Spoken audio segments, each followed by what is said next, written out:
গোরস্থান মাটির উপরে না মাটির নিচে? কোথায়? কবরস্থান, গোরস্থান, তাহলে এটা মাটির নিচে। এই নিচে আমাদের সকলকেই যেতে হবে। যাওয়া লাগবে না? লাগবে। কেউ ইজ্জতের সাথে যাবে, আবার কেউ বেইজ্জত হয়ে যাবে। কেউ ঈমান নিয়ে যাবে, আবার কেউ বেঈমান হয়ে যাবে। কিন্তু সকলকেই যেতে হবে। আজ অথবা আগামী কাল যেতেই হবে। এই যে নিচে যাব, এটা সত্য। আমরা এ জীবনে কত দেখেছি,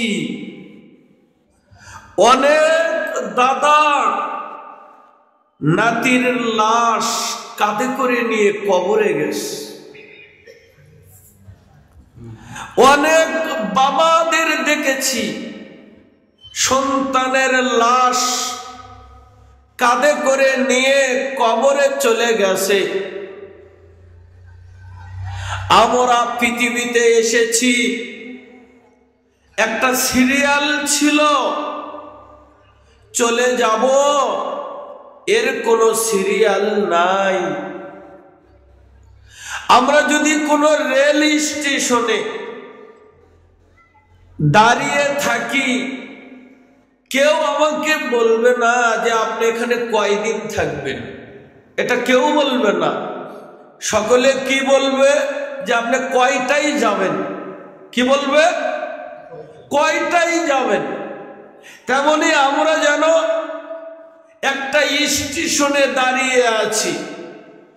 স্টেশনে যেমন কারো ট্রেন আগে আসে, কারো ট্রেন পরে আসে, ঠিক আমরা যেন এমন একটি প্ল্যাটফর্মে দাঁড়িয়ে আছি, কারো মালাকুল মউত আগে আসবে, কারোটা পরে আসবে। এই যে সূরা মুলুক 2 নং আয়াত আপনারা খুলবেন, আল্লাযী খালাকাল মাউতা ওয়াল হায়াতা লিয়াবলুয়াকুম আইয়ুকুম আহসানু আমালা। আমি আল্লাহ জন্ম আর মৃত্যু এটা সৃষ্টি করলাম কেন? আমি আল্লাহ পরীক্ষা করতে চাই তোমাদের মধ্যে কোন ব্যক্তি ভালো আমল করে আসতে পারে। এখানে অনেকেই আছি আমরা, এই গোরস্থানে যে আযাব হয় এটা অনেকেই আমরা বিশ্বাসই করি না। কেন করি না? বলে যেটা দেখা যায় না ওটা নাকি বিশ্বাস করতে নেই। মা আয়েশা সিদ্দিকা বলেন, আমার নিকটে একটা ভিক্ষুক আসলো, এসে বলল, আয়েশা আমাকে কিছু সাহায্য করুন, তাহলে আল্লাহ আপনাকে কবরের আযাব থেকে রক্ষা করবে। আয়েশা সিদ্দিকা বলেন, এই ভিক্ষুকের মুখে আমি প্রথম শুনলাম যে কবরে আযাব হয়। ইতিপূর্বে আমি কখনো শুনিনি যে কবরে আযাব হয়, গোরস্থানে আযাব হয়, ইতিপূর্বে আমি কখনো শুনিনি। আমি ওই ভিক্ষুককে রাসূলুল্লাহর কাছে নিয়ে গেলাম। আল্লাহর নবী বললেন, আয়েশা শোনো, ইন্না আযাবাল কবরি হাক্কুন, কবরের আযাব সত্য, আযাব আছে। আল্লাহর নবী এই আঙ্গুলকে, এই আঙ্গুলের মধ্যে এভাবে ঢুকিয়ে দিলেন। কিভাবে? এটাকে এটার মধ্যে আল্লাহর নবী ঢুকিয়ে দিলেন, দিয়ে বললেন এই আঙ্গুল যেমন এই আঙ্গুলের মধ্যে ঢুকে গেল, কবর এত জোরে, কবর এত জোরে, কবর এত জোরে চাপ দিবে, এই আঙ্গুলের মতো ডান পাজরের হাড্ডিগুলো বাম পাজরে চলে যাবে, আর বাম পাজরের হাড্ডিগুলো ডান পাজরের মধ্যে ঢুকে যাবে।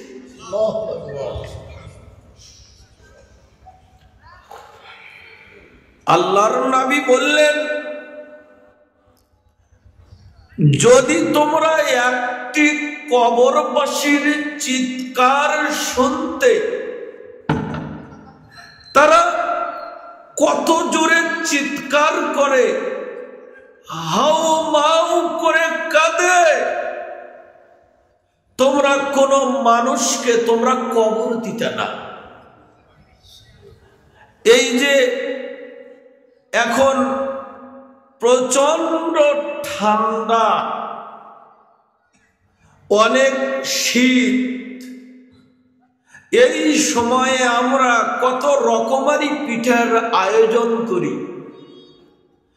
আজকেও ঘরে ঘরে আমাদের মাহফিল উপলক্ষে জামাই এনেছি, অনেকেই গরুর গোস্তও কিনেছি, এতগুলো জ্যাকেট, তার উপরে আবার চাদর। কিন্তু আমার এই বাড়ির পাশে বাঁশ ছাদের মধ্যে খালি গায়ে কোনো কাপড় নাই, তীব্র ঠান্ডাতে আমার বাবা, আমার মা, আমার স্ত্রী কেমন আছে এটা জানার সুযোগ নাই। এটার নাম হলো কবর। এখান থেকে সৌদি আরব কত দূর, দুবাই, মালদ্বীপ, সিঙ্গাপুর কত দূর। উন্নতর যুগে ভিডিও কলের মাধ্যমে দেখা যায়, কথা বলা যায়। ঘরের উঠানের উপরে বাবা আমরা খবর নিতে পারি না, এটার নাম হলো কবর। মানুষ, তুমি যদি মাটির নিচে ভালো থাকতে চাও, তাহলে মাটির উপরে ভালো কাজ করো। যদি মনে করো মাটির নিচে আরামে থাকবা, তাহলে মাটির উপরে তুমি ভালো কাজ করো। এই যে কবরটা, এই কবরে আল্লাহর নবী বলেন, আবু সাঈদ খুদরির হাদিস, আল্লাহর নবী বললেন এক একজন কাফেরের কবরে একটা দুটা নয় 99টা সাপ রাখা হবে। কতটা? তাকান না এদিকে, কতটা? 99টা ধরার সাপ। আপনারা জানি কি বলেন, এ সাপ কামড় দিলে মানুষ মরে না, ব্যথাও তেমন না, তবুও ভয় পাই, পাই না? মা বোনেরা, টিকটিকি দেখে আমরা ভয় পাই, তেলা পোকা দেখে ভয় পাই, ইন্দুর দেখে ভয় পাই। ও মা, কবরে একটা দুটা না 99টা সাপ দেওয়া হবে। আল্লাহর নবী বলেন, এই সাপ এত বিষধর, এই সাপ এত ভয়ানক। আল্লাহর নবী বলেন, এই সাপ যদি দুনিয়াতে নিঃশেষ ছাড়ে, জমিন পুড়ে যাবে, ফসল পুড়ে যাবে, ওই জমিনে আর কিয়ামত পর্যন্ত ফসল হবে না। এই সাপ আপনাকে আমাকে কামড় দিবে। এখানে অনেক লোক আছেন জালেম সরকারের আমলে মিথ্যা মামলায় জেলে গেছেন। অনেক লোক আছেন এখানে আয়না ঘরে বন্দী আছেন। আপনারা এই যে জেলখানাতে রিমান্ড নিয়ে নির্যাতন করা হয়, কিন্তু যারা নির্যাতন করে তারা পুলিশ। তাদের চোখ আছে, তাদের কান আছে, কিন্তু আল্লাহ কবরে যে রিমান্ড রেখেছেন এই ফেরেশতার নাম হচ্ছে মালিক। নাম কি? মালিক। এই ফেরেশতা অন্ধ। কি? অন্ধ। চোখে দেখে না। কি দেখে না? চোখে দেখে না। কারণ কি? আল্লাহ এখানে অন্ধ ফেরেশতা দিলেন কেন? যদি এখানে চোখালা ফেরেশতা দিতেন, আপনার মাথাতে বাড়ি দিলে যখন মাথা ফেটে যাবে, রক্ত বের হবে, ফেরেশতা দেখে মায়া হবে। এজন্য চোখালা ফেরেশতা দেননি, যাতে আপনার রক্ত ও দেখতে না পায়। ফেরেশতা কানে শুনে না, কেন এই ফেরেশতা দিলেন? যদি কান দিতেন, আপনি চিৎকার করলে ফেরেশতা শুনলে মায়া হতো, এজন্য কান দেননি। এই ফেরেশতার মধ্যে কোনোদিন ক্লান্তি আসবে না। এত বড় হাতুর থাকবে। আল্লাহর নবী বললেন, ওই উহুদ পাহাড়ে যদি ওই হাতুর দিয়ে বাড়ি দেওয়া হয়, উহুদ পাহাড় ধুলা হয়ে যাবে। এত বড় হাতুর থাকবে। এই হাতুর দ্বারা আপনাকে আমাকে কবরে আঘাত করবে। আর এই রিমান্ড 1 দিন 2 দিন 3 দিন নয়।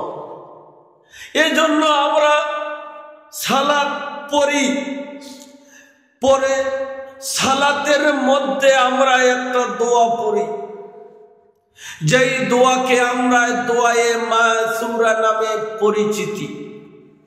কি পড়ি? আল্লাহুম্মা ইন্নী আউযু বিকা মিন আযাবি জাহান্নাম ওয়া আউযু বিকা মিন আযাবিল কবর। আল্লাহ, আমি আপনার কাছে কবরের আযাব থেকে পানা চাই। কিসের আযাব? গোরস্থানের আযাব, কবরের আযাব। এই আযাব থেকে আমি রক্ষা চাই। আল্লাহর নবী বলেন, মা রাআইতু মানজারান কাত্তু ইল্লা ওয়াল কবরু আফযাউ মিনহু। আল্লাহর নবী বলেন, আমি কবরের চাইতে আশ্চর্য আর কিছু দেখিনি। কিয়ামত যত জটিল, তার চাইতে কবর জটিল।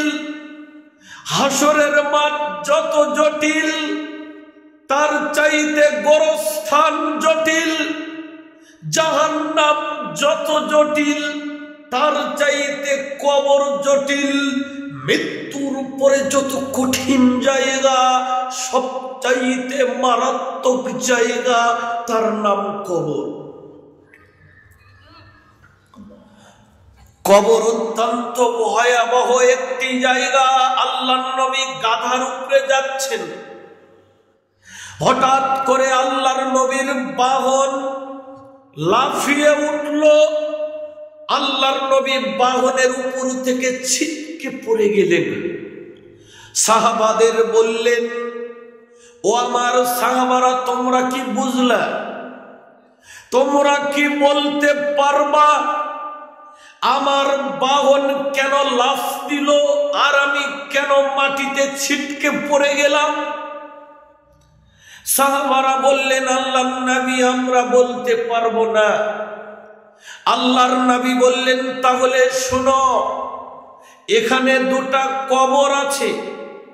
এই 2টা কবরে আযাব হচ্ছে আমার বাহন এই কবরের চিৎকার শুনে ভয়ে লাফিয়ে উঠেছে, আর আমি বাহনের উপর থেকে পড়ে গেছি। আমার বাহন লাফিয়ে উঠেছে, আমি পড়ে গেছি।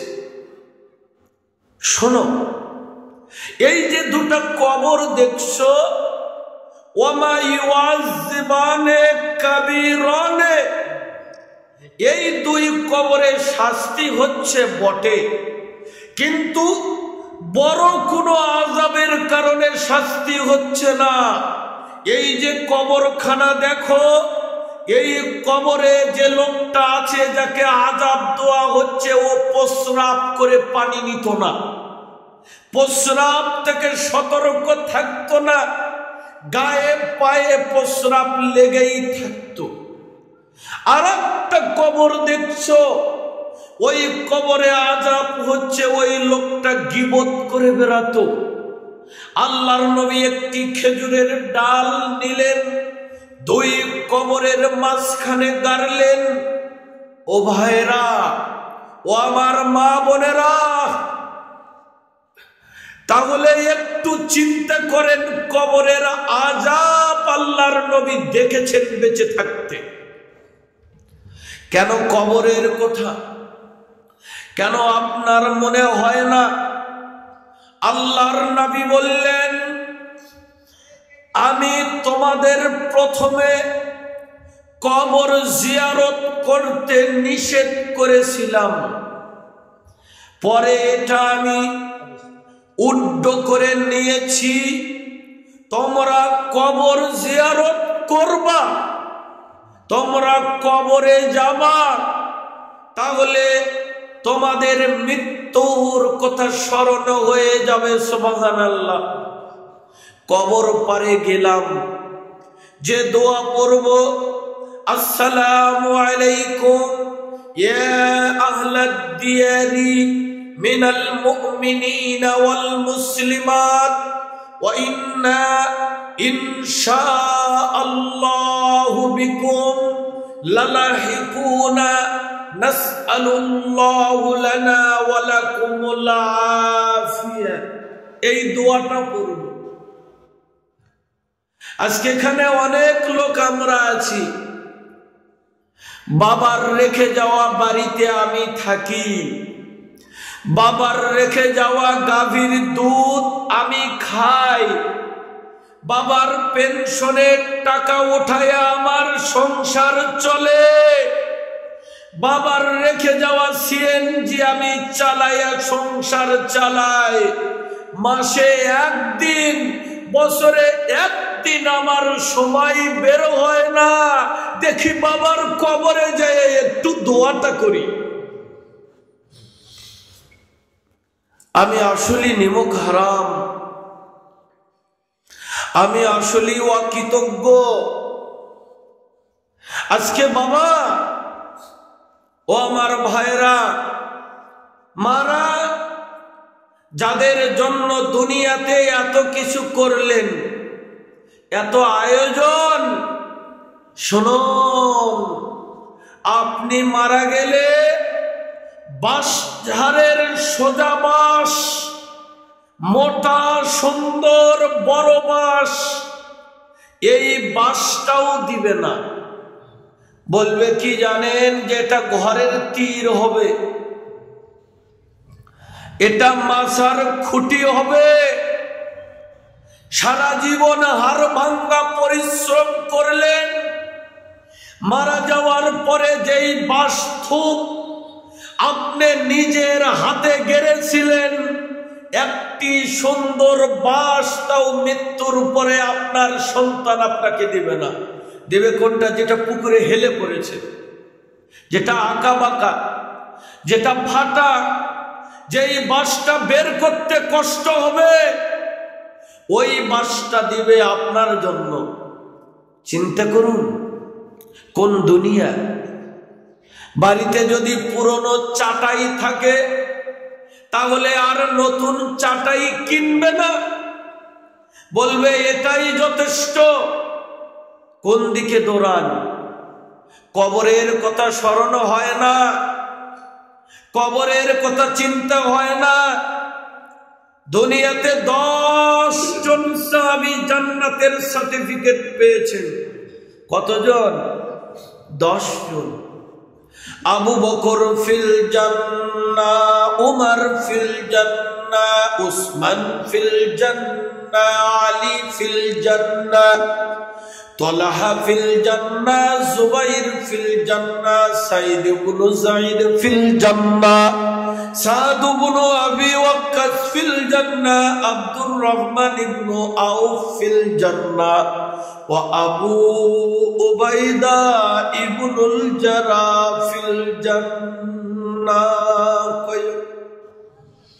10 জন। এই 10 জনের মধ্যে একজনের নাম ওসমান রাদিয়াল্লাহু আনহু, যাকে বলা হয় জিন্নুরাইন, 2টা আলোর অধিকারী। তিনি আল্লাহর নবীর 2টা কন্যাকে বিবাহ করার সৌভাগ্য অর্জন করেছিলেন।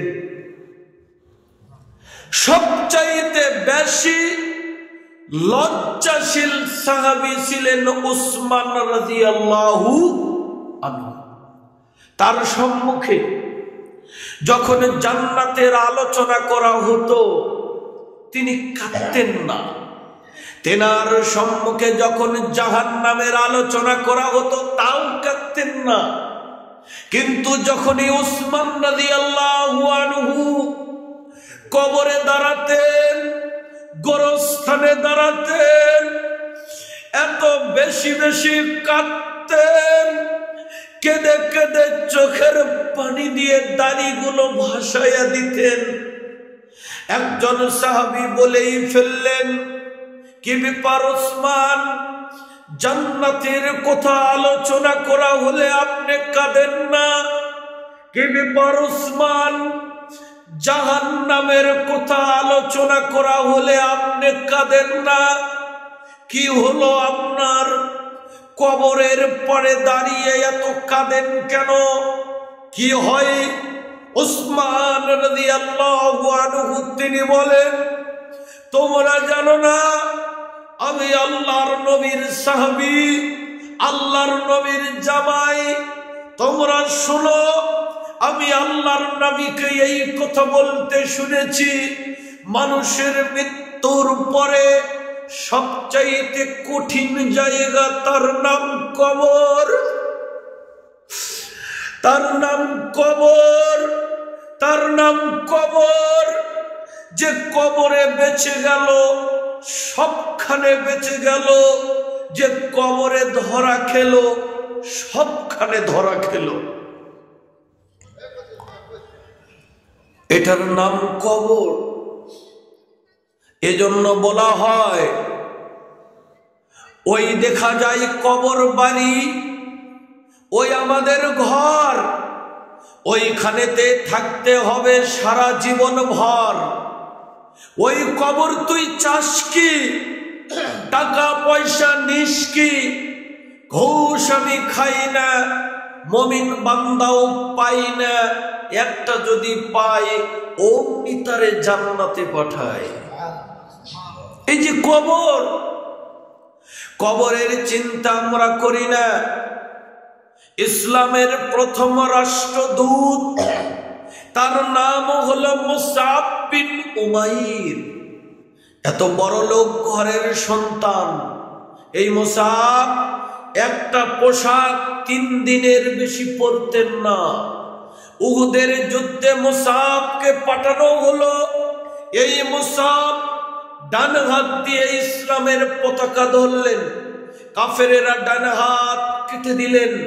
বাম হাত দিয়ে ইসলামের পতাকা ধরলেন, কাফেরেরা বাম হাত কেটে দিলেন। 2 পাও দিয়ে ইসলামের পতাকা ধরলেন, কাফেরেরা 2 পা কেটে দিল। এবার বাহু দিয়ে, জিহ্বা দিয়ে ইসলামের পতাকা ধরলো, কাফেররা দেহ থেকে মাথা আলাদা করে দিল। উহুদের যুদ্ধ শেষ, আল্লাহর নবী রণাঙ্গনে চলে গেলেন। যেয়ে দেখলেন মুসআব বিন উমাইরের ডান হাত এক জায়গায় পড়ে আছে, বাম হাত আর এক জায়গায় পড়ে আছে, মাথাটা আর এক জায়গায় পড়ে আছে। আল্লাহর নবী কাটা অঙ্গগুলো এক জায়গায় করলেন। আল্লাহর নবী নিজে চুমু খেলেন, চোখ দিয়ে পানি আল্লাহর নবীর ঝরঝর করে পড়ছে। আল্লাহর নবী বললেন, মুসাব, আলালের ঘরের দুলাল তুমি, সোনার চামচ নিয়ে জন্ম তোমার। ও মুসাব, ইসলাম ধর্ম মানার কারণে আজকে তুমি বাড়ি হারা, বাবা হারা, মা হারা, সম্পদ থেকে বঞ্চিত তুমি। ও মুসাব, আজকে তোমার কোনো সম্পদ নেই যেটা দিয়ে তোমার কাফনের কাপড় দিব। হাদিস বুখারীতে পাওয়া যায়, মুসাবের সম্পদ বলে পাওয়া যায় একখানা চাদর, আর কোনো সম্পদ নাই। ওই চাদর দিয়ে মুসাব বিন উমাইরের মাথা ঢেকে দিলে পা বেরিয়ে পড়ে, পা ঢেকে দিলে মাথা বেরিয়ে পড়ে। আল্লাহর নবী কাঁদলেন, সাহাবারা কাঁদলেন। আল্লাহর নবী বললেন, আমার মুসাবের কাটা মাথাটা ঢেকে দাও, আর দুই পা আরবের ইস্কির ঘাস দিয়ে পিছাইয়া মুসাবকে কাফনের ব্যবস্থা করো। আল্লাহর নবী নিজে জানাজাতে দাঁড়িয়ে গেলেন। আল্লাহর নবী তিনি নিজে কবরে নামলেন। মুসাবের লাশ আল্লাহর নবী কোলে নিলেন, দুই হাত আসমানের দিকে তাকাইয়া বললেন, আল্লাহ, আমি আমার মুসাবের উপরে খুশি। আল্লাহ, তুমি আমার মুসাবের উপরে রাজি খুশি হয়ে যাও। একজন সাহাবী কবরের পাশে দাঁড়িয়ে ফুপিয়ে ফুপিয়ে কাঁদলেন। কেঁদে বললেন, হায়রে, আজকে রাসূলুল্লাহর কোলে লাশ। রাসূলুল্লাহ নাকি মুসাবের উপরে সন্তুষ্ট। আজকে যদি এই লাশ মুসাব না হয়ে যদি আমি হতাম, আমার কপালটা কত ধন্য হতো। সুবহানাল্লাহ। লাশ মাটি দেওয়া হয়ে গেল। সাহাবারা বললেন, আল্লাহর নবী চলেন, বাড়ি চলে যাই। আল্লাহর নবী বললেন, না, আমি বাড়ি যাব না। আমার মুসাব কেমন আছে এটা না জানা পর্যন্ত আমি নবী বাড়ি যাব না। আল্লাহর নবী কবর দিয়ে বসে আছেন। জিবরিল আমিন আসলেন, এসে বললেন, আল্লাহর নবী কাঁদবেন না, আল্লাহর নবী বাড়িতে চলে যান। আপনার মুসাব জান্নাতের ভিতরে উড়ে বেড়ায়, জান্নাতের ভিতরে নিয়ামত রাজি ভক্ষণ করে। সুবহানাল্লাহ। এটার নাম কবর, এটার নাম কবর। এই যে গোরস্থান, এই গোরস্থানে অনেকেরই বাবা আছেন, নাই? অনেকের মা আছেন। আপনারা যদি আমাকে যদি জানাজা করার জন্য ঢাকা থেকে নিয়ে আসেন, আমি আসলাম, জানাজার দোয়া পড়লাম, আমার চোখ দিয়ে পানি বের হলো, কিন্তু এটা অরিজিনাল পানি না। একটু কান্নার অভিনয় করলাম, কিন্তু আমার বাবার লাশ, আমি ছেলে ইমাম, বাবাকে সামনে রেখে আমি জানাজা পড়ব। বাবা ছিল বটবৃক্ষ, বাবা চলে গেল, আজকে আমি এতিম। আজকে থেকে আমার বাবা নাই। কেউ আর আমাকে বলবে না, বাবা তুই পর, আমি আছি। কেউ আমাকে বলবে না যে ভিটা বাড়ি বিক্রি করে হলে উত্তরে আমি মানুষের মতো মানুষ করব। এটা আজ থেকে আর কেউ বলবে না। এই চিন্তা মাথাতে নিয়ে সন্তান বাবার লাশ সামনে নিয়ে যখন দোয়া পড়বে, আল্লাহুম্মা গফির লাহু, আল্লাহ তুমি তাকে ক্ষমা করো, ওয়ারহামহু, আল্লাহ তুমি তার প্রতি রহম করো, ওয়াফিহি ওয়াফু আনহু, আল্লাহ তাকে মাফ করো, আল্লাহ তুমি তাকে নিরাপত্তা দান করো। ওয়া আকরিম নুজুলাহু, আল্লাহ তুমি আমার বাবাকে উত্তম মেহমানদারির ব্যবস্থা করো। ওয়াসি মাদখালাহু, আল্লাহ তার কবরটাকে প্রশস্ত করে দাও। ওয়াগসিলহু বিল মায়ে ওয়াস সালজি ওয়াল বারাদ, আল্লাহ তাকে শিশির বরফ দিয়ে ধুয়ে পরিষ্কার করে দাও। যেমন ভাবে সাদা কাপড় ময়লা থেকে পরিষ্কার হয়। ওয়াবদিলহু দারান খায়রাম মিন দারিহি, আল্লাহ তাকে দুনিয়ার বাড়ির চাইতে উত্তম বাড়ি দান করো।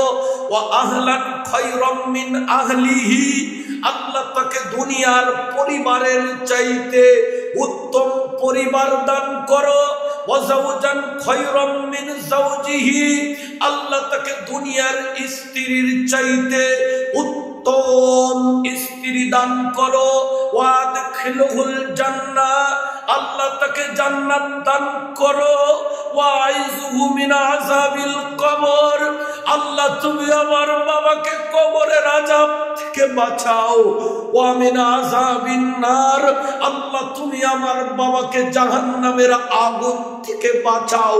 এই দোয়া পড়বে সন্তান, লাশ হবে বাবা, সন্তান হবে জানাজার ইমাম, সন্তান কাঁদবে, আকাশ বাতাস মুখরিত হয়ে যাবে, আরশে আজিম যেন সুখে ঢেকে যাবে। আল্লাহ আরশে আজিম থেকে দেখবেন কি অপরূপ দৃশ্য, কি অপরূপ দৃশ্য। বাবার জন্য সন্তান কাঁদে, বাবার জন্য সন্তানের চোখের পানি, এই পানি ব্যথা যাবে না, এই পানি ব্যথা যাবে না, এই পানি ব্যথা যাবে না।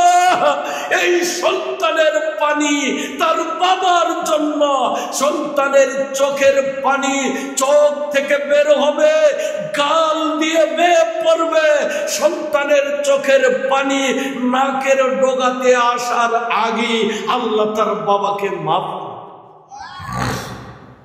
আমরা কবরের চিন্তা করি না, কবরের চিন্তা আজকে আমাদের নাই।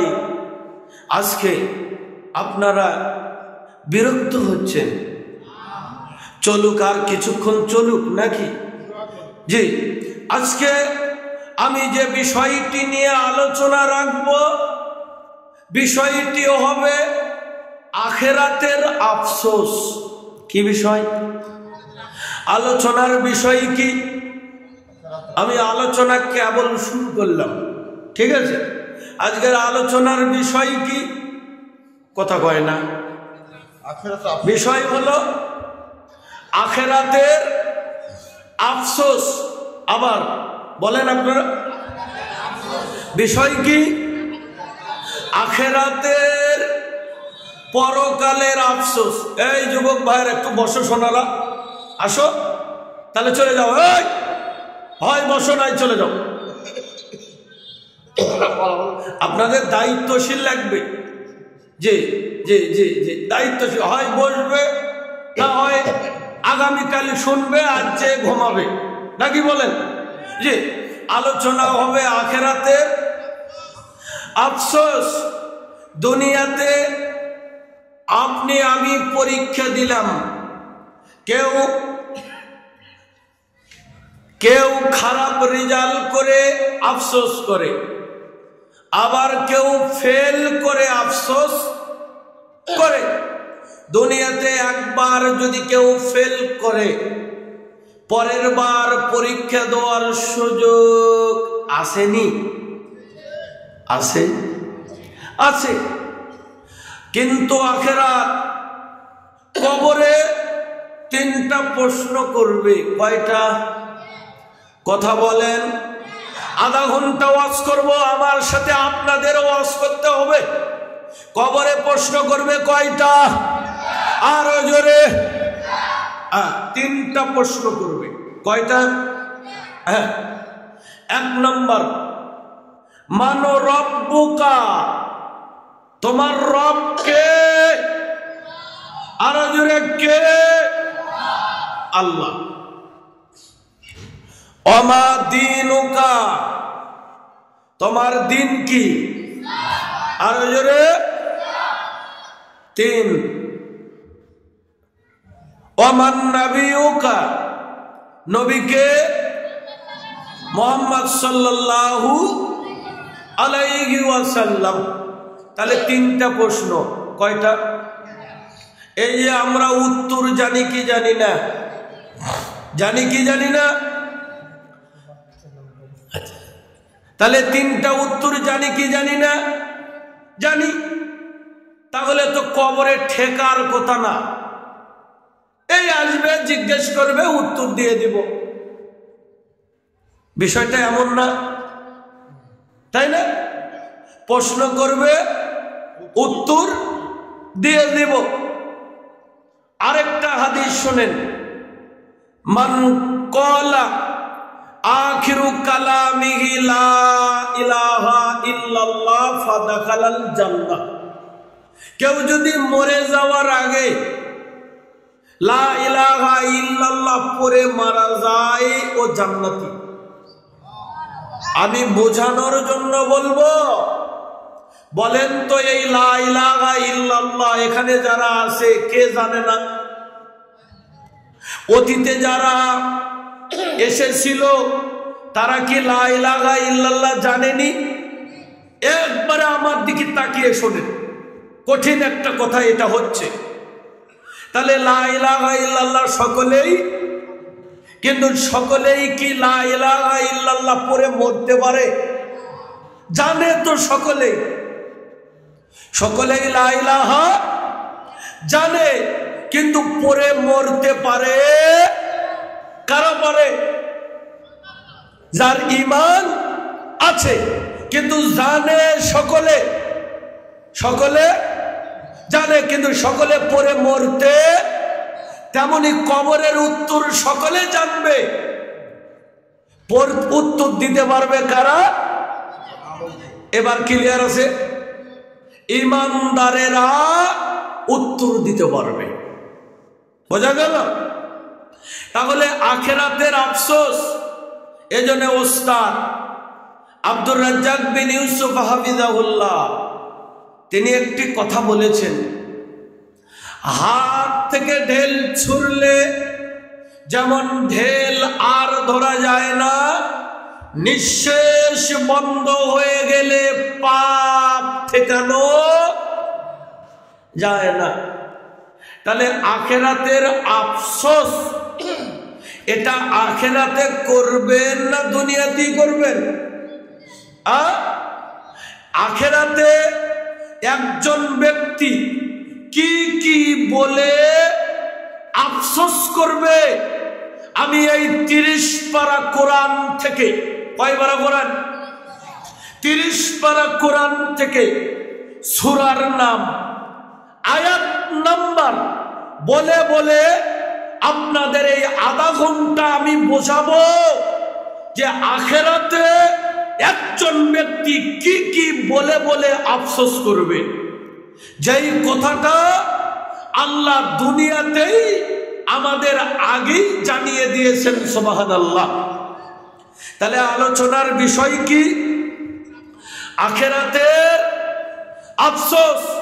তাহলে প্রথম আফসোস কে উঠবে না? ছেলে, আধা ঘন্টা হয় না ধৈর্য? বলছি আধা ঘন্টা আলোচনা করব, এরপরে কেন উঠে? আখিরাতের আফসোসের প্রথম আফসোস, প্রথম আফসোস সূরা নাবা।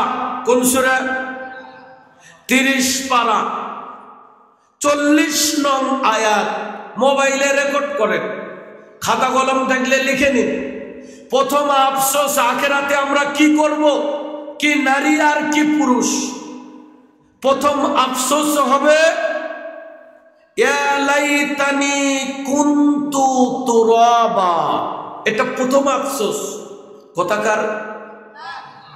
আখিরাতে প্রথম আফসোস হবে এটা, ইয়া লাইতানি, হায় আমার আফসোস, কুনতু তুরাবা, আজ আজকে এই আখেরাতে আমি যদি মাটি হয়ে যেতাম কতই না ভালো হতো। কি হয়ে যেতে চাবে?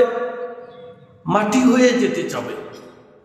কারণ মাটির যেমন হিসাব নাই, মাটির যেমন জান্নাত নাই, মাটির যেমন জাহান্নাম নাই, মাটির যেমন ইজ্জত নাই, মাটির আওয়ামী লীগ বিএনপি কিছুই নাই। ও কি বলবে? আমি কি হয়ে যাব? বললেই কি হয়ে যাবে? পিটন হবে, পিটন। বললেই মাটি হয়ে যাবে? যাবে না। ওই যে বুখারীর হাদিস, এক ব্যক্তি জীবনে কোনো আমল করে নাই, মরার আগে হুঁশ ফিরল। কখন? মরার আগে। তার ছেলে মেয়েকে বলল, এই শোন। বলে, জি আব্বা বলুন। বলে, আমি যখন মরে যাব তোরা আমাকে পুরে ছাই বানাবি। বুখারীর হাদিস এটা। অর্ধেক ছাই বাতাসে উড়াইয়া দিবি, অর্ধেক ছাই সমুদ্রে ভাসাইয়া দিবি, যাতে আল্লাহ আমাকে ধরতে না পারে। ছেলেরা তাই করল। বাবা মরে যাওয়ার পরে বাবাকে পুরে ছাই করে অর্ধেক ছাই বাতাসে উড়াইয়া দিল, অর্ধেক ছাই সমুদ্রে ভাসাইয়া দিল।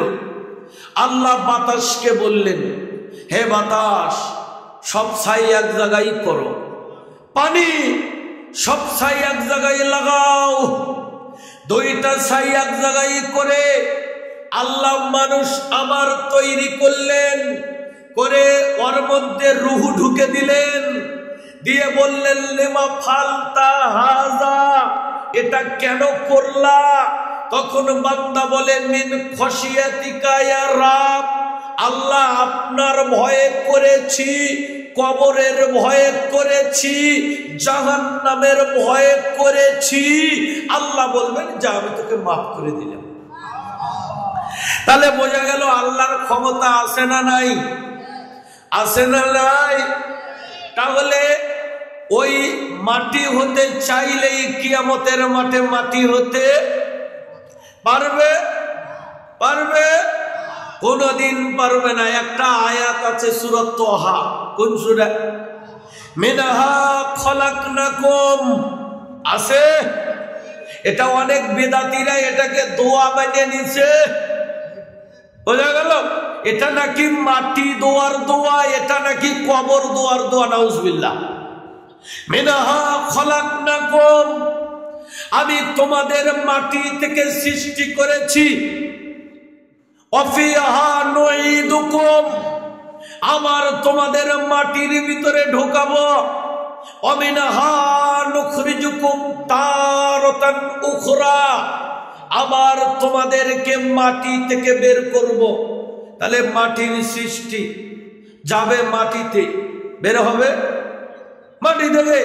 ইসরাফিল সংজ্ঞায় ফুৎকার দিলে দুমলা ঘাসের মতো গজাবে, কিয়ামতের মাঠের দিকে দৌড়াবে। আল্লাহ তাই বলছেন, কাইফা তাকফুরুনা বিল্লাহ, কিভাবে আল্লাহকে অস্বীকার করো। ওয়া কুনতুম আমওয়াতান ফাআহইয়াকুম, অথচ তোমরা ছিলে মৃত, আমি আল্লাহ তোমাদের জীবন দান করেছি। সুম্মা ইউমীতুকুম, আবার মৃত্যু দিব। সুম্মা ইউহয়ীকুম, আবার জীবিত করব। সুম্মা ইলাইহি তুরজাউন, আমার কাছেই তোমাদের প্রত্যাবর্তন। নাউজুবিল্লাহ। তাহলে চিন্তা করেন, এজন্য মানুষ মরে গেলে আমরা কি করি? ইন্না লিল্লাহি ওয়া ইন্না ইলাইহি রাজিউন। আমরা আল্লাহর, আমাদেরকে ফিরে যেতে হবে আল্লাহর কাছে। কথা বোঝা গেল? তাহলে ওরা আফসোস করবে, কি করবে? হায়, আমি যদি মাটি হয়ে, তাহলে আফসোস করে লাভ হবে? হবে না। কোন সূরা এটা? নাবা 30 পারা, আয়াত কত? 40। এবার এই কোরআনুল কারীমের মধ্যে একটা সূরা আছে 30 পারা। এই সূরাটির নাম সূরাতুল ফজর। কোন সূরা? ফজর। এই ফজরের নামে একটা ওয়াক্ত আছে, আছে না নাই?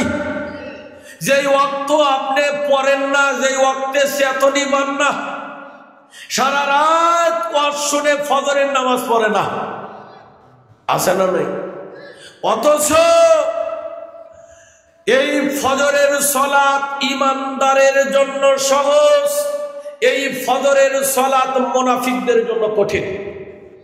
তাহলে বোঝা গেল ফজরের সালাত পড়া ইমানদারের লক্ষণ, আর ফজরের সালাত না পড়া এটা মুনাফিকের লক্ষণ। নাউজুবিল্লাহ।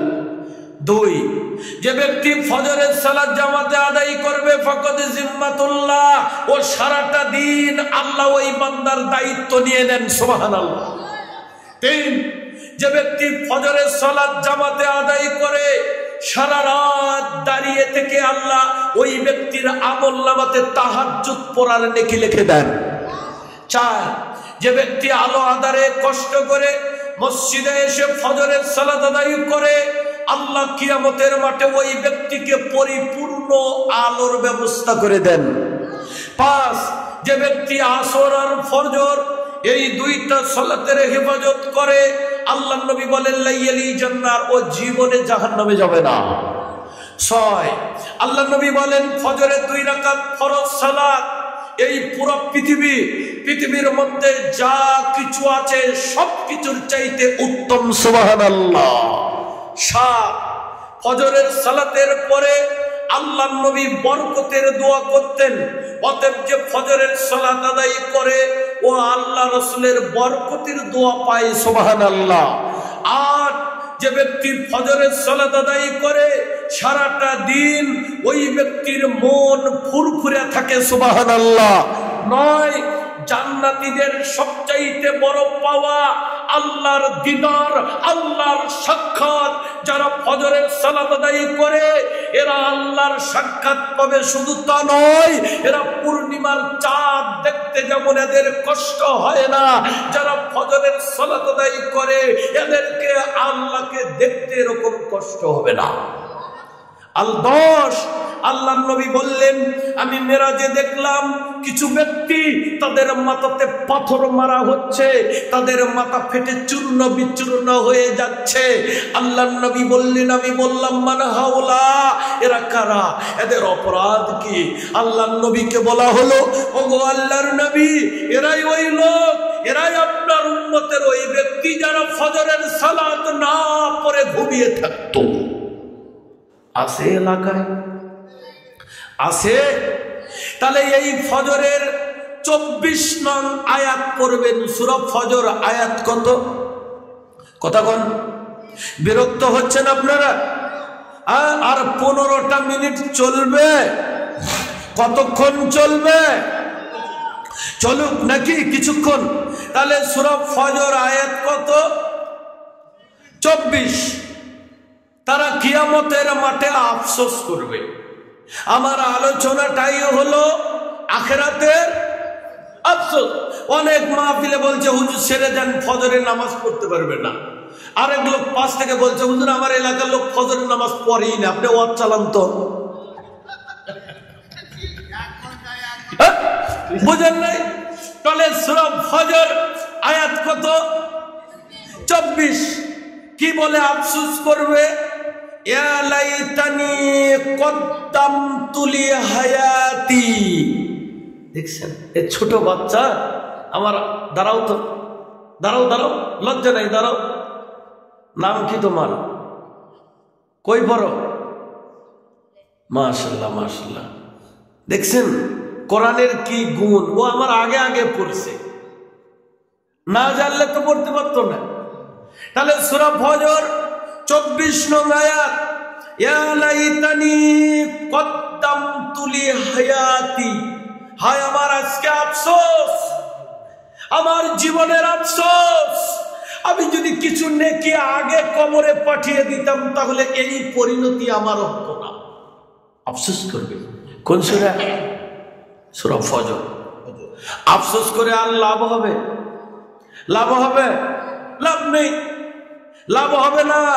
ফাআম্মা মান খাফফাত মাওয়াজিনুহু ফাউম্মুহু হাওিয়া। যার নেকির পাল্লা হালকা হবে তার থাকার জায়গা হবে হাবিয়া। ওমা আদরাকা মা হিয়া, নবী আপনি জানেন ওটা কি? কি সেটা? হাবিয়া কি? বলে নারুন হামিয়া, ওটা খালি আগুন না বাপ, ওটা একটা জ্বলন্ত আগুন।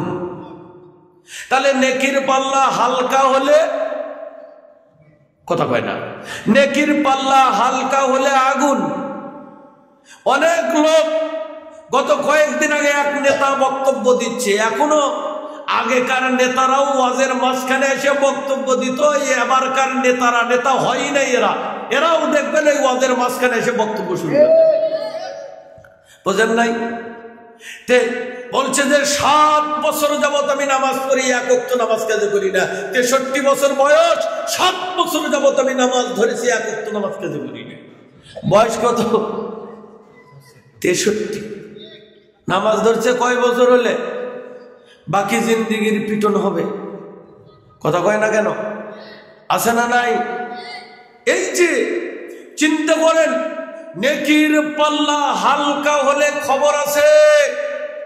নেকির পাল্লা যদি হালকা হয়, জানেন আমল যে ওজন করবে না, ওই দিন যদি একটা নেকি শর্ট, ভালো করে বুঝেন, একটা নেকি শর্ট, আর যদি বলে চন্দনের আব্দুল করিম জাহান্নামে যাও, সেদিন একবার সুবহানাল্লাহ কেন বলি নাই দুনিয়াতে? বুকে থাপড়াবেন, মুখে খামসাবেন। ওয়াল্লাহি আল্লাহর কসম করে বলছি, সত্যই বলছি, একটু চিন্তা করেন, ওদিন কোনো লাভ হবে না। নেকি ওজন শেষ, ফয়সালা। একটা নেকির কারণে আব্দুল করিম চন্দনার জাহান্নামে চলে গেল। দুনিয়াতে যেমন একটা নাম্বারের কারণে ফেল করলে কি আফসোস হয়, সেদিন বুঝবেন। আল্লাহ নবী বলছেন, আলহামদুলিল্লাহ তামলাউল মিজান। কেউ যদি একবার আলহামদুলিল্লাহ পড়ে, কেউ যদি একবার আলহামদুলিল্লাহ পড়ে, কেউ যদি একবার আলহামদুলিল্লাহ পড়ে, আল্লাহ মিজানের পাল্লা নেকি দিয়ে পরিপূর্ণ করে দেন। কয়বার? একবার। ওই পাল্লাটা ভরতে যত নেকি লাগে, সব নেকি আল্লাহ দিয়ে দেন একবার আলহামদুলিল্লাহ বললে। কেন আপনি পড়েন না? কি হলো আপনার? কেন আপনি আলহামদুলিল্লাহ পড়েন না? এই আলহামদুলিল্লাহ পড়তে মনে হয় বিএনপি ক্ষমতা দশা লাগবে, জামাত লাগবে, এর জন্য ওযু করা লাগবে, কেবলামুখী হওয়া লাগবে, ওয়াক্ত আসা লাগবে। আরে যদি বলি কেমন আছেন, কয় হুজুর না মরে বেঁচে আছি। আবার জিজ্ঞেস করলাম কেমন আছেন, কয় কোনো মতে। আবার বললাম কেমন আছেন, কয় টুকটাক চলছে। আবার বললাম কেমন আছেন, কয় দ্রব্য মূল্যের যে দাম। আবার বললাম কেমন আছেন, কয় হুজুর দল গেছে গা। আবার বললাম কেমন আছেন, কয় 3 বেটির বাপ কি আর ভালো থাকবে ভাই। কুছি দিকে এই আলহামদুলিল্লাহ বলবেই না, কথা বুঝেন নাই? আলহামদুলিল্লাহ বলবে না। আমি বললাম শোনেন, একটা মেয়ে যার একটা জান্নাত তার, 2টা মেয়ে যার 2টা জান্নাত তার, 3টা মেয়ে যার 3টা জান্নাত তার। কয় হুজুর এটা আপনি আমাকে খুশি করার জন্য পাম দিচ্ছেন, পাম। বললাম না, এটা হাদিস। কয় যতই হোক আল্লাহর ভান্ডারে কি বেটার অভাব পড়ছিল? অন্য ঘরে দিতে পারেনি, আমার দোয়া লাগলো কে? তাও আলহামদুলিল্লাহ বলবে না। বোঝেন নাই? অথচ আলহামদুলিল্লাহ বললে যে মিজানের পাল্লা পরিপূর্ণ হবে, ও করবে না। বোঝেন নাই? যদি হঠাৎ নাকি বেশি হয় বেগাদানা, ওই জন্য পড়বে না। আবার কি বললো? সুবহানাল্লাহ ওয়ালহামদুলিল্লাহ তামলানে আও তামলাউ মা বাইনাস সামাওয়াতি ওয়াল আরদি সুবহানাল্লাহ আলহামদুলিল্লাহ।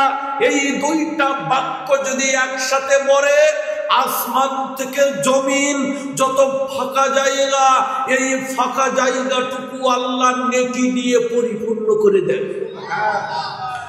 পড়ে না, কি পড়ে না?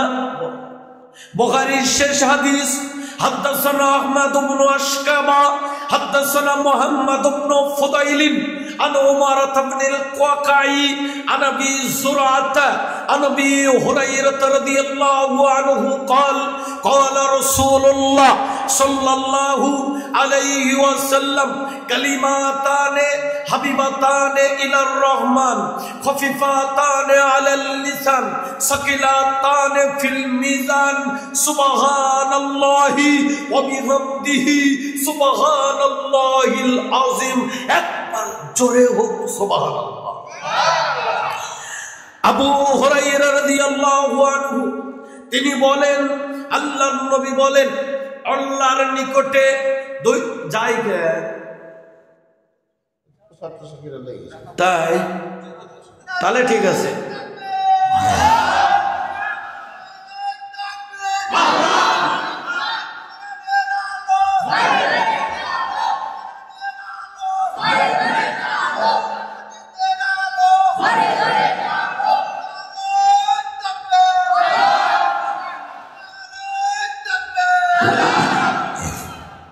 তাহলে আল্লাহর নিকটে দুইটা শব্দ অতীব প্রিয়, জবানে হালকা, মিজানের পাল্লাতে বড্ড ভারী। বোঝেন নাই? আল্লাহর কাছে প্রিয়, জবানে হালকা, মিজানে ভারী। কি চমৎকার কথা! হাদিসের ভাষা, আল্লাহর কাছে প্রিয়, জবানে হালকা, মিজানে ভারী। কত ভারী আল্লাহই ভালো জানে। এক সুবহানাল্লাহি ওয়া বিহামদিহি, আর একটা সুবহানাল্লাহিল আযীম। তাহলে সূরা ফজর আয়াত কত? 24। হয় আমি কেন পরকালের জন্য কিছু পাঠালাম না? আল্লাহ এ কথা অন্য আয়াতে বললেন, ইয়া আইয়ুহাল্লাযীনা আমানুত্তাকুল্লাহা ওয়াল তানজুর নাফসুম মা কদ্দামাত লিগাদ। হে ঈমানদারগণ, আল্লাহকে ভয় করো আর আগামী কালের জন্য কিছু পাঠাও। কোথায়? আগামী কালের জন্য। আপনার নেকি আপনার ছেলে করবে, আপনি মারা গেলে আপনার ছেলে দোয়া করবে, এগুলো বাদ দেন, এগুলো আর হবে না। বোঝেন নাই? এগুলো আশা বাদ দেন। ওই যে টিপা টিপি মোবাইল আছে না, আপনার ছেলে ভাত খাওয়ার টাইমই পায় না, আর আপনার জন্য রব্বির হামহুমা কবি এ কথা কয় না। তাহলে আপনারটা আপনাকে করে নিয়ে তারপরে যেতে হবে। বোঝা যায়নি? কেউ করবে না। কাজকে বলো আমার নামাজ আছে, নামাজকে বলো না আমার কাজ আছে। সব বাদ, আগে আল্লাহর ইবাদত। আমার কবরের জোগাড় আমাকেই করে নিয়ে যেতে হবে। আমারটা আমার বউ করবে না, আমারটা আমার ছেলে করবে না, আমারটা আমার বাবা করবে না। আমার নেকি, আমার পাথিও, আমার সামানা, আমার আখিরাতের পুঁজি আমাকেই অর্জন করে নিয়ে যেতে হবে। এরপরে আল্লাহ, আপনারা আলোচনা শুনছেন আখিরাতের আফসোস। এরপর সূরা হাক্ক, কোন সূরা? হাক্ক। এই সূরাতে আল্লাহ বললেন কিভাবে আফসোস করবে। ইয়া লাইতানি লাম উতা কিতাবিয়া, হায় আফসোস, আজকে এই কিয়ামতের মাঠে আমাকে যদি আমার আমলনামা না দেওয়া হতো। বুঝেন নাই বাবারা? বুঝেন? এ দুনিয়াতে কে রেজাল্টের দিন ফোন বন্ধ করে রাখে? কারা? কোন? তো যাই পরীক্ষা ভালো দেয়নি, বুঝেন না। আমার এক ছাত্র বিকেল 5টায় বলছে যে হুজুর আমার রেজাল্ট তো এখনো আসেনি। আমি বললাম ফেলের রেজাল্ট তো এটা লোকাল গাড়িতে আস্তে আস্তে আসে। কি বলেন? বলেন যে পাশের গুলো যখন আসছে তোমারটা আসেনি, এটা পরে আসবে। এই যে আমাকে যদি আমার আমল নামা না দেওয়া হতো, এই কথা কেন বলবে? ইনি আপনাদের এলাকার সুনাম ধন্য ব্যক্তি, তাই না? আমি আপনাদের এলাকার সুনাম ধন্য ব্যক্তি। এই যে ইমাম সাহেব, ইনি আপনাদের এলাকার সুনাম ধন্য ব্যক্তি। কিয়ামতের মাঠে আপনারাও থাকবেন, হুজুরও। হুজুর মসজিদে 300 টাকা মেরে দিছে, কেউ জানে না। এখন এটা আবার ও ঠিক বা ঠিক না, আমি বোঝানোর জন্য বলছি, একটু বুঝেন। তার মানে হুজুর খায়নি না, বাস্তব। মানে ভালো বুঝতে 3 ঘন্টাতে হয় না, 1 সেকেন্ডে মন্দ বুঝতে পারে। হুজুর 200 টাকা মসজিদের খাইছে, কেউ জানেন না, জানে কে? আল্লাহ। কিয়ামতের মাঠে আপনারাও আছেন, হুজুরও আছে। এখন আপনারা দেখলেন যে হুজুরের আমল নামার জন্য ডাকছে, এখন হুজুর কবি যে আল্লাহ টাকা মেরে দিছি, মুসল্লিরা আছে, বোঝেন নাই?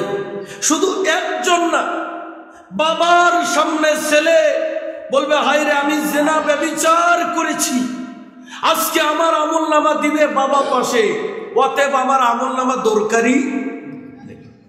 ইয়া লাইতানি লাম উতা কিতাবিয়া, হায় আফসোস, আজকে যদি আমাকে আমার আমল নামা না দেওয়া হতো। বললেই হবে? হবে? খালি দোয়া হবে না ভাই, খালি দেওয়া হলে তো হতোই। কি বলা হবে জানেন? ইকরা কিতাবাকা কাফা বিনাফসিকাল ইয়াউমা আলাইকা হাসিবা। এই আমলনামা নিবা না, তোমার আমলনামা তুমি নিজে নাও এবং নিজে পড়ো। পড়ো, নিজে আমলনামা কি পড়ো? নিজেরটা নিজে পড়ো। আরবিতে আমলনামা লেখা থাকবে। আজকে যারা আলিফ বা তা সা চিনে না, ওরাও কিয়ামতের মাঠে ঝরঝর করে নিজের আমলনামা নিজে পড়বে। পড়ার পরে কি বলবে ওটাও করে নিয়ে আসে, মালি হাদাল কিতাব, এটা কি আমলনামা গো? লা ইউগাদিরু সগীরাতাও ওয়ালা কবীরাতান ইল্লা আহসাহা। এটা কি আমলনামা যেখানে ছোট পাপও লেখা আছে, বড় পাপও, ছোট নেকিও লেখা আছে, বড় নেকিও লেখা আছে। আবার এই কিতাব কিভাবে দিবে এটাও আল্লাহ বলছেন, ফাআম্মা মান উতিয়া কিতাবাহু বিয়ামিনিহি ফাসাউফা ইউহাসাবু হিসাবান ইয়াসীরা। কিয়ামতের মাঠে যাকে তার আমলনামা ডান হাতে দেওয়া হবে তার হিসাব সহজ, আর যার আমলনামা বাম হাতে দেওয়া হবে তার হিসাব কঠিন। বুঝেন নাই? আমলনামা পাওয়ার পরেও বান্দা কি বলবে জানেন? আল্লাহ এগুলো একটাও আমি করি নাই। বুখারীর হাদিস কি বলবে? এগুলো একটা পাপও আমি করি নাই। তোমার ফেরেশতা বানাইয়া বানাইয়া লিখছে। কত বড় হারামি, বুঝেন নাই? কিয়ামতের মাঠে মিথ্যা কথা বলবে, তা আবার আল্লাহর সামনে। এবার আল্লাহ কি করবেন দেখেন, এবার কি করবেন? সূরা ইয়াসিন খুলেন, আল ইয়াউমা নাখতিমু আলা আফওয়াহিহিম ওয়া তুকাল্লিমুনা আইদিহিম ওয়া তাশহাদু আরজুলুহুম বিমা কানু ইয়াকসিবুন। যেহেতু ও মিথ্যা কথা বলছে, এবার আল্লাহ ওর মুখটাকে সেলাই করে দিবেন, মুখ বন্ধ।